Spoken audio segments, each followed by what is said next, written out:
Once upon a time, before I met her, I was a beast. I was cursed with a curse that left me confined to this hideous form, this terrifying countenance. It consumed my innocence so much so that pure love was the only fairy tale I could ever remember. No identity, just a grotesque silhouette. No friends to be my guests, just victims.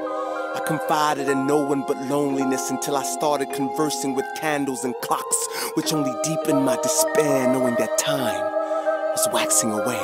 You see, when worthy desires are reduced to a hunger for flesh, even the wilderness could smell like paradise.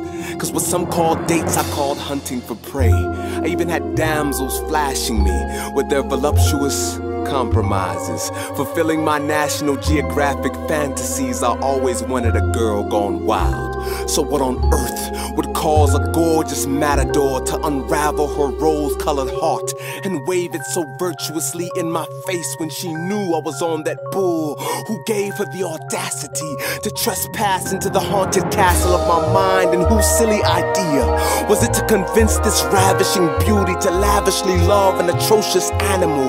Didn't she ever hear that once God gives a man his rib, he pours that master's piece on her rightful throne? But give a rib to a dog, and all he recognizes is a bone. So like a bone, I desired to bury her worth in the backyard of my mind, and I couldn't shake those thoughts. They plagued my conscience like fleas. I was in heat. See, she was supposed to be like every other girl, just a fresh piece of meat. Cause I never wanted any chemistry, but I did treat relationships like a lab, and that required a rat. How else would I experiment? A mad scientist only concerned about studying what was in her genes, and I guess that made me feel tough. See, I learned to outwardly translate the bitterness I was inwardly concealing. After being emotionally battered until I was numb, I got used to having no feelings, but it seemed she was already aware of the brokenness of my heart. In fact, I could have sworn I saw her collecting the bloody fragments from under my ex's shoes, and I'm sure they never knew how much those red bottoms cost me. But it's like she could see past my past, past the ugliness, and past the wolves apparel that I used to cover it. They say love is blind. What a lie. You don't know her optometrist. She gave me hope when she spoke with the sureness of a prophet, and it must have rubbed off on me, because I began to see my future standing right in front of me.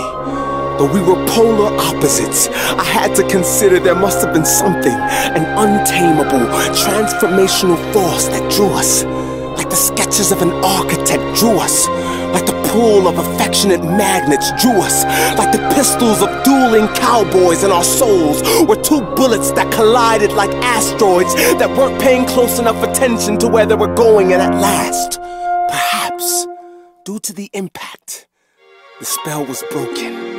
And it happened just like a movie, a Disney movie. Cause when Disney landed, it became the most magical place on earth. And Wedding Bell was beyond a sound. It was my dream, becoming a reality. But now I realize my story was just a low-budget remake of the original. See, once upon a time, before we met him, we were beasts, cursed with a curse that left us inclined to the wickedness of our hearts. Our forms were downgraded from glorious to sinful, and we were doomed. Unless, of course, in the course of this course, the Creator could concoct a concoction to cure us and crack these caterpillar cocoons, these carnal coffins caging our consciences. He communicates with corpses and calls them to consciousness with a confident competence to cause this curse to be cancelled. And so, an untamable, transformational force called grace introduced perfection to disaster.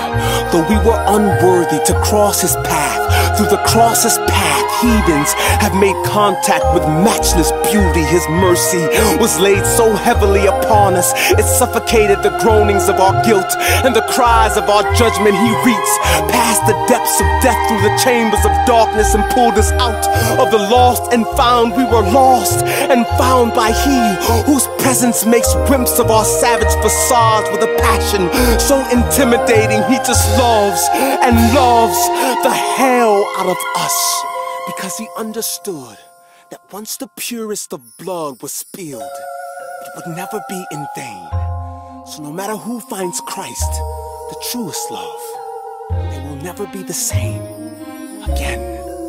For beauty himself tells our souls will live happily ever after.